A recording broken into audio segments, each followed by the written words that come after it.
मंदिर में मूर्ति चोरी की खबर मैंने शायद अखबार में सबसे पहले कभी पढ़ी होगी। जैन मंदिर में कहीं मूर्ति चोरी की बात। हाल ही में फिर चढ़ावे में चोरी की बात पढ़ी राम मंदिर में।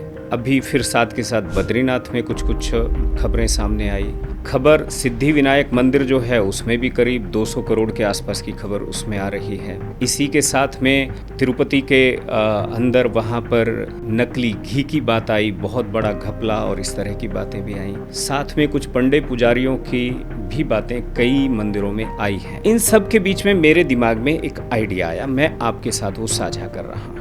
आइडिया है बैंक ऑफ गॉड का, मतलब भगवान का बैंक। जब मैंने इस सब का असेसमेंट किया तो और इस पर रिसर्च किया तो पाया ये कि केवल हिंदू मंदिरों से में जो चढ़ावा आता है वो भी प्रमुख मंदिरों में, उसकी काउंटिंग करीब 12 लाख करोड़ रुपए की है देश में। और अगर आप गुरुद्वारों को जोड़ दें, चर्चिस को जोड़ दें, मस्जिदों को जोड़ दें, दरगाहों को जोड़ दें, पारसी धर्म के कुछ स्थान है, जैनिज्म के कुछ स्थान है, बुद्धिज्म के कुछ स्थान है, सब अगर आप जोड़ देते हैं तो ये आंकड़ा 60 लाख करोड़ के ऊपर तक चला जाता है। मतलब भारत सरकार का वार्षिक बजट भी पिछले साल 56 लाख करोड़ का था। अब ये बैंक कैसे होंगे?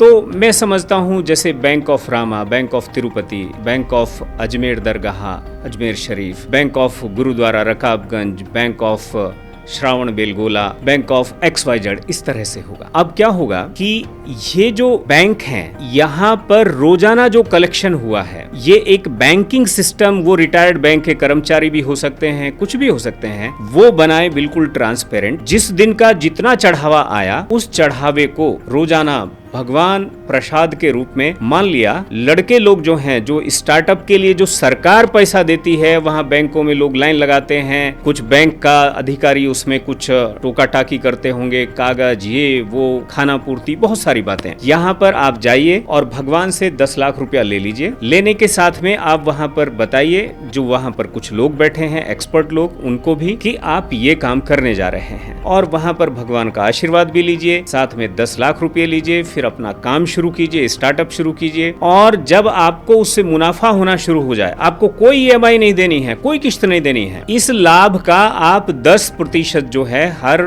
महीने आप वहां जमा करते रहिए। इसको धर्म में दशांश भी बोला जाता है, और ये एक अपने आप में यूनिक तरह का बैंकिंग सिस्टम हो सकता है। इस पर तनिक विचार कीजिए, और अगर आपको ये अच्छा लगे तो आप मुझे मैसेज करके भी बताइए कि हाँ, आइडिया अच्छा था। धन्यवाद।